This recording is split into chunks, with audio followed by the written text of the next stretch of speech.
Union cabinet ने one country one election bill को approve कर दिया है, यानी कि मंजूरी दे दी है और अब आने वाले समय में सांसद में से पेश किया जाएगा।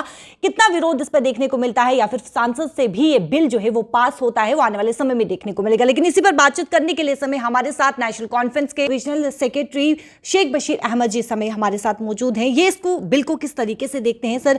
यूनियन कैबिनेट के द्वारा जो है बिल को अप्रूव कर दिया गया है, आप इसे किस तरीके से देखते हैं? जी, इस सिलसिले में मुझे याद है कि गवर्नमेंट ऑफ इंडिया ने एक कमेटी बनाई थी headed by farmer president of India, और उस कमेटी ने फिर अपनी रिपोर्ट दी। बीजेपी ने ये कहा था कि वन नेशन वन इलेक्शन होना चाहिए।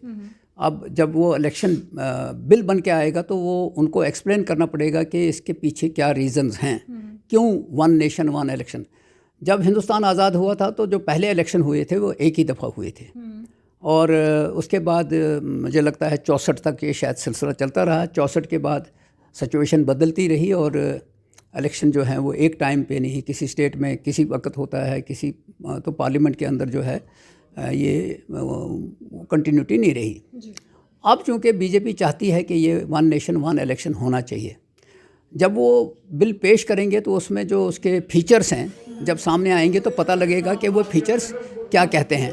अब मैं समझता हूँ कि फीचर्स आने से पहले ये आसान नहीं है, जो मेरा सोच है, क्योंकि आज की डेट पे जो सिचुएशन है, जिस तरह मैं जम्मू कश्मीर की मिसाल देता हूँ, 6 साल इलेक्शन नहीं हुए, 1990 से लेकर 1996 तक इलेक्शन नहीं हुए, तो सिचुएशन थी। अगर सिचुएशन थी तो नहीं हुई। अभी चूँकि बीजेपी ने 2019 में फ़ैसला लिया, उसके बाद 4 साल 5 साल इलेक्शन नहीं कराए। अगर वो वाकई ही इसमें सिंसियर थे तो ये इलेक्शन पार्लियामेंट के साथ उन्होंने करवा देना चाहिए था। वहाँ क्यों नहीं करवाया? वो कहेंगे नहीं जनाब, सिचुएशन नहीं थी।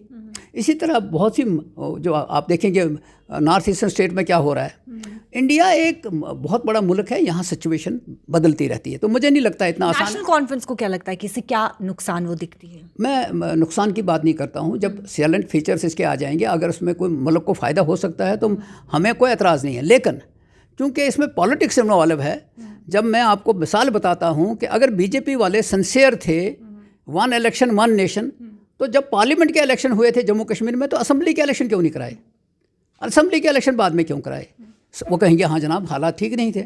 अब आज इसी तरह बहुत सी सिचुएशंस आ जाती हैं, तो मुझे नहीं लगता है कि ऐसा सिचुएशन आसान हो सकता है पार्लियामेंट के अंदर। मैंने कॉन्फ्रेंस का क्या इस पे स्टैंड है? मुझे लगता है कि पार्लियामेंट में जब डिबेट होगा और जो डिबेट करेंगे अपोजिशन इसको किस तरह से देखती है, उसके बाद बात की जा सकती है। अभी उन्होंने बताया नहीं है कि वन नेशन वन इलेक्शन में फ़ायदा क्या है, नुकसान क्या है। भारतीय जनता पार्टी ने अपने मंशूर में साफ तौर पर कहा था, उन्होंने कहा था कि वन कंट्री वन इलेक्शन जो है वो ज़रूर लाया जाए। भारतीय जनता पार्टी मुल्क को बहुत से मामलात में तकसीम करना चाहती है, धर्म की राजनीति कर रही है, हर जगह कर रही है। वो देखो यूपी में हर मस्जिद के नीचे मंदिर ढूंढा जा रहा है।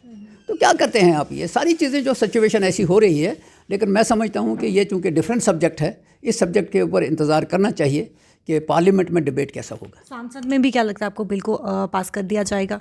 किस संसद में? मतलब हाँ बिल्कुल, मुझे लगता है कि चूँकि उनके पास मेजॉरिटी है, वो तो अगर नहीं भी चाहेगी तो उन्होंने कराना है।